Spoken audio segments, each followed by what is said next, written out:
आप देख रहे हैं न्यूज 18 और मैं आपके साथ साइमा परवीन। ईरान और इजराइल की जंग अब उस मोड़ पर पहुंच चुकी है जहां हर दिन एक नई तबाही दर्ज हो रही है। लेकिन इस बार जंग में अमेरिका की सीधी एंट्री ने हालात को परमाणु युद्ध के मुहाने पर पहुंचा दिया है। आपको बता दें कि ईरान और इजराइल की जंग में अब अमेरिका ने खुलकर एंट्री कर ली है और ये एंट्री सिर्फ बयानों से नहीं बल्कि मिसाइलों और बंकर बस्टर बमों से हुई है। बंकर बस्टर बम से हमला हुआ है, वो कैसे? दरअसल अमेरिका ने ईरान के 3 सबसे परमाणु ठिकानों फोर्दो, नतांज और इस्फहान पर भीषण हमला किया है। अमेरिका ने 6 B-2 बॉम्बर से 12 बंकर बस्टर बम गिराए हैं और 30 मिसाइलें भी दागी गई, जिसके बाद अमेरिका ने साफ कह दिया है कि यह हमला दशकों तक याद रखा जाएगा। इस अटैक के बाद खाड़ी क्षेत्र में तनाव चरम पर है और इस जंग की आंच अब वैश्विक राजनीति तक पहुंच गई है। इस हमले के बाद ईरान में गुस्सा भड़क उठा है और अब धमकी दी जा रही है कि अमेरिका तैयार रहे, क्योंकि अब अमेरिका को इसका जवाब मिलेगा। तो इसी बीच हम आपको आसान भाषा में समझाएंगे इस हमले की पूरी कहानी। ईरान और इजराइल के बीच की लड़ाई अब सिर्फ 2 देशों के बीच की लड़ाई नहीं रही, बल्कि अब इस लड़ाई में अमेरिका और रूस जैसे देश भी शामिल होते दिख रहे हैं। और वो कैसे? तो आपको बता दें कि देर रात अमेरिका ने ईरान पर हमला शुरू किया। अमेरिका ने 6 B-2 स्टील्थ बॉम्बर से फोर्दो न्यूक्लियर साइट पर 12 बंकर बस्टर बम गिराए। साथ ही अमेरिका की पनडुब्बियों से 30 मिसाइलें नतांज और इस्फहान की ओर दागी गई। और इन हमलों की खास बात यह रही कि अमेरिका की सटीकता और एक साथ हमला किया गया। और इसका अंदाजा इस बात से लगाया जा सकता है कि जब अमेरिका ने हमला किया तो वो इतना जोरदार था कि ईरान को पलटवार करने का वक्त ही नहीं मिला। अमेरिका ने ईरान के 3 सबसे परमाणु ठिकानों जैसे फोर्दो, नतांज और इस्फहान पर भीषण हमला किया। तो आपको बताते हैं कि अमेरिका ने ईरान के फोर्दो, नतांज और इस्फहान पर ही हमला क्यों किया। दरअसल फोर्दो ईरान की सबसे सुरक्षित न्यूक्लियर फैसिलिटी है, जो जमीन से करीब 80 मीटर नीचे है और ये एक ऐसी जगह थी जहां बंकर बस्टर के बिना हमला नामुमकिन था। वहीं ईरान का दूसरा सबसे अहम परमाणु ठिकाना है नतांज, जहां ईरान का यूरेनियम संवर्धन होता है और इस्फहान में परमाणु और मिसाइल तकनीक का विकास होता है। अगर इन तीनों साइट्स को एक साथ टारगेट किया जाए तो ईरान की न्यूक्लियर प्रोग्राम की रीढ़ टूट सकती है। यही वजह है कि अमेरिका ने महीनों पहले इस ऑपरेशन की तैयारी शुरू कर दी थी। वहीं अमेरिका के राष्ट्रपति डोनाल्ड ट्रंप ने ईरान पर हमले के बाद एक बेहद सधा लेकिन चेतावनी भरा बयान दिया। ट्रंप ने कहा कि अब शांति का समय है। अमेरिकी सेना ने ईरान के 3 सबसे संवेदनशील परमाणु ठिकानों को सटीक तरीके से निशाना बनाया। यह हमला दशकों तक याद रखा जाएगा। उन्होंने कहा कि ईरान पिछले 40 सालों से धमकियां दे रहा था और अब वक्त था उसे एक निर्णायक जवाब देने का। ट्रंप ने साफ कहा कि हमारे पायलट सुरक्षित लौटे हैं। इसी के साथ उन्होंने ईरान को धमकी भी दी कि अगर ईरान ने हमला करने की कोशिश की तो अगला हमला इससे भी बड़ा होगा। लेकिन ट्रंप यही नहीं रुके, उन्होंने आखिरी चेतावनी दे डाली। उन्होंने कहा कि ईरान के पास अभी भी समय है, शांति के रास्ते पर लौट आइए। अमेरिका युद्ध नहीं चाहता, लेकिन जवाब देने से पीछे नहीं हटेगा। There will be either peace or there will be tragedy for Iran far greater than we have witnessed over the last 8 days. Remember, there are many targets left.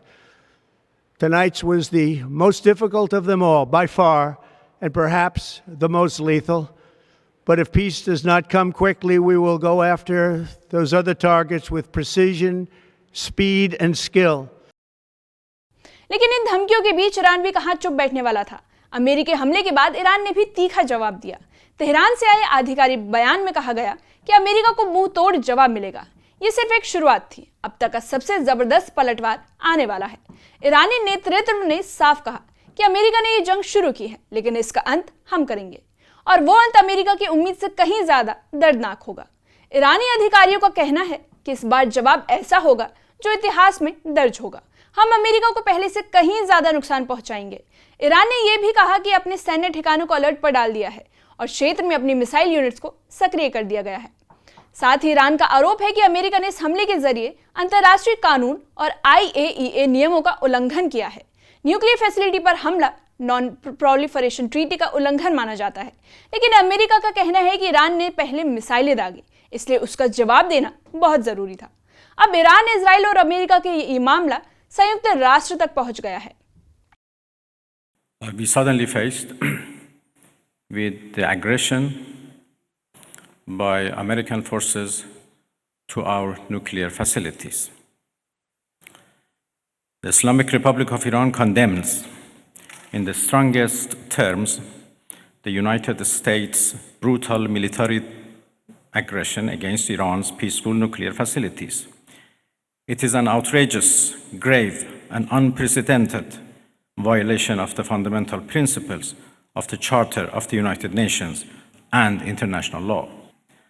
The US act of aggression against Iran's peaceful nuclear facilities constitutes not only a flagrant breach of the UN Charter, especially the prohibition of the use of force under Article 2, Paragraph 4, and the obligation to respect the state's territorial integrity and sovereignty, but also a violation of UN Security Council Resolution 2231.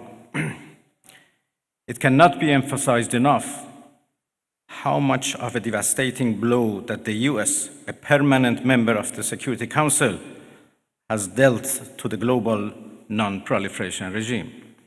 रूस और चीन ने हमले की निंदा की है, जबकि यूरोपीय देश चुप्पी साधे बैठा है। यानी कूटनीतिक लड़ाई भी शुरू हो चुकी है और आने वाले दिनों में वैश्विक राजनीति में इसका असर दिखेगा। तीन ताकतवर देशों जैसे अमेरिका, ईरान और इजराइल के बीच तनाव चरम पर है, लेकिन इस जंग में रूस भी दूर नहीं है। इस जंग के बीच रूस ने चेतावनी दे दी है कि अगर ईरान की सत्ता बदलने की कोशिश की गई तो नतीजे भयानक होंगे। चीन ने गुप्त रूप से ईरान को डिफेंस सपोर्ट सिस्टम देना शुरू कर दिया है। यानी अब दो गुट बन चुके हैं। पहला है अमेरिका, इजराइल और ईरान, वहीं दूसरा है ईरान, रूस और चीन। ये टकराव अगर और गहरा हुआ तो थर्ड वर्ल्ड वॉर से कोई इनकार नहीं कर सकता। ये सिर्फ एक लड़ाई नहीं बल्कि दुनिया की स्थिरता पर सबसे बड़ा खतरा बन सकता है। इजराइल इस हमले का अहम सहयोगी रहा है। ईरान पर अमेरिका हमले के बाद इजरायली प्रधानमंत्री बेंजामिन नेतन्याहू ने इसे मिडिल ईस्ट के लिए ऐतिहासिक क्षण बताया। उन्होंने अमेरिका और राष्ट्रपति डोनाल्ड ट्रंप को बधाई देते हुए कहा कि दुनिया के सबसे खतरनाक देश पर जो हमला हुआ है वो सिर्फ एक सैन्य कार्रवाई नहीं बल्कि एक नई शुरुआत है। नेतन्याहू ने यह भी कहा कि पहले शक्ति आती है फिर शांति आती है। ट्रंप का फैसला इतिहास बदल देगा। उन्होंने ये भी माना है कि जो अमेरिका ने किया उसे कोई और देश करने की हिम्मत नहीं जुटा सकता था। इजराइल ने इस पूरे ऑपरेशन में अमेरिका के साथ रणनीतिक तालमेल बनाए रखा है। नेतन्याहू ने इसे वैश्विक आतंकवाद और कट्टरपंथ के खिलाफ एक निर्णायक हमला बताया और उन्होंने कहा कि हम एक टीम की तरह काम किया है और ये एक मजबूत और स्पष्ट संदेश है। अब आंखें दिखाने वालों की खैर नहीं। With this, the United States continued, with greater intensity and with great force, the attacks of the IDF and the Mossad on Iran's nuclear program. This program threatened our very existence and also endangered the peace of the entire world. President Trump is a strong leader of the free world. He is a great friend of Israel, a friend like no other. In my name and on behalf of all the citizens of Israel, on behalf of the entire Jewish people, I thank him from the bottom of my heart. ये जंग Iran और Israel के बीच शुरू हुई थी, लेकिन अब धीरे धीरे दूसरे देश भी इस जंग का हिस्सा बन रहे हैं और ये जंग बढ़ती जा रही है। अगर ये जंग और बढ़ी तो भारत पर सीधा असर देखने को मिलेगा। आपको बताते हैं कि अगर जंग और बढ़ी तो इससे भारत पर क्या असर पड़ेगा। दरअसल भारत खाड़ी देशों से तेल लेता है और हॉर्मुज़ बंद हुआ तो भारत पर असर पड़ेगा। यानी खाड़ी देशों में चल रही अशांति से भारत में तेल महंगा हो सकता है। इसके अलावा हजारों भारतीय प्रवासी, वैश्विक स्टॉक्स और व्यापार सब कुछ प्रभावित होगा।